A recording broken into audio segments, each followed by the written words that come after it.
Dini menatap langit, abu-abu dari jendela apartemennya yang kecil. Hujan turun pelan-pelan, menetes di kaca seperti garis air mata yang sabar. Di tangannya, cangkir kopi sudah dingin, tapi ia tidak peduli. Hari itu, ia baru saja kehilangan pekerjaannya. Sebuah email pendek.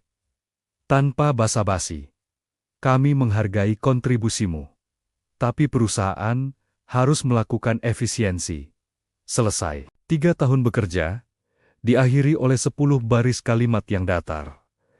Awalnya, Dini ingin marah, ingin menulis pesan panjang di media sosial tentang betapa tidak adilnya dunia. Tapi jari-jarinya hanya menggantung di atas layar ponsel. Ada sesuatu yang menahannya. Entah kenapa, ia teringat buku tua yang dulu pernah ia baca, Meditations, karya Marcus Aurelius. Di dalamnya, ada satu kalimat yang sempat ia coret dengan stabilo kuning. Kita tidak bisa memilih apa yang terjadi, tapi kita bisa memilih bagaimana kita menanggapinya. Dini menarik napas panjang. Ia menatap layar ponselnya, lalu mematikannya. Untuk pertama kalinya dalam waktu lama, ia duduk diam, benar-benar diam. Di luar, hujan belum berhenti. Biasanya, suara hujan membuatnya cemas. Karena macet, karena jadwal, karena semuanya jadi berantakan. Tapi sore itu, suaranya justru menenangkan. Seolah-olah alam sedang berbicara dengan lembut. Tidak semua yang jatuh berarti berakhir. Keesokan harinya, ia bangun tanpa alarm.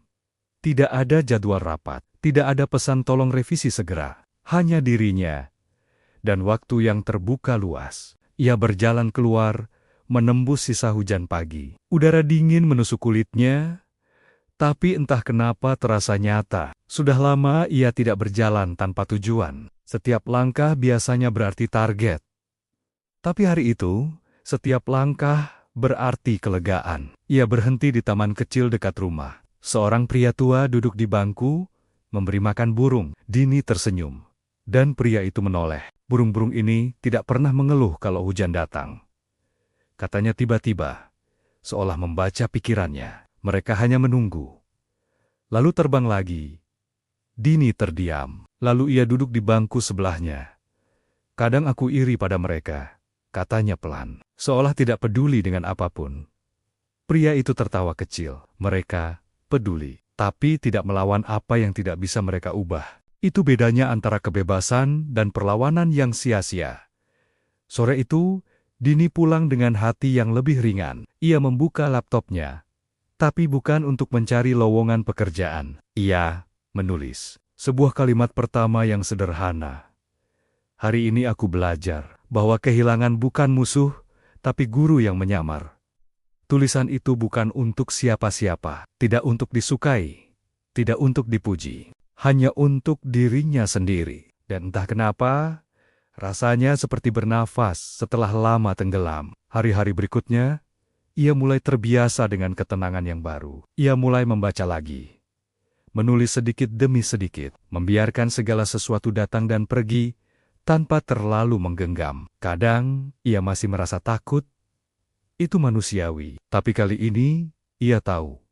Tak ada gunanya melawan arah angin. Yang perlu dilakukan hanyalah menyesuaikan layar dan tetap berlayar. Beberapa bulan kemudian, Dini tidak kembali ke pekerjaan lamanya. Ia justru menjadi penulis lepas. Sesuatu yang dulu ia anggap terlalu berisiko. Ironisnya, justru dari kehilangan, ia menemukan sesuatu yang lebih utuh. Dirinya sendiri. Setiap kali hujan turun, ia tersenyum kecil. Suara rintiknya bukan lagi pengingat tentang kehancuran. Tapi lagu tenang tentang penerimaan. Ketenangan datang bukan ketika hidup berhenti memberi ujian, tapi ketika kita berhenti memaksakan arah. Terinspirasi dari Marcus Aurelius.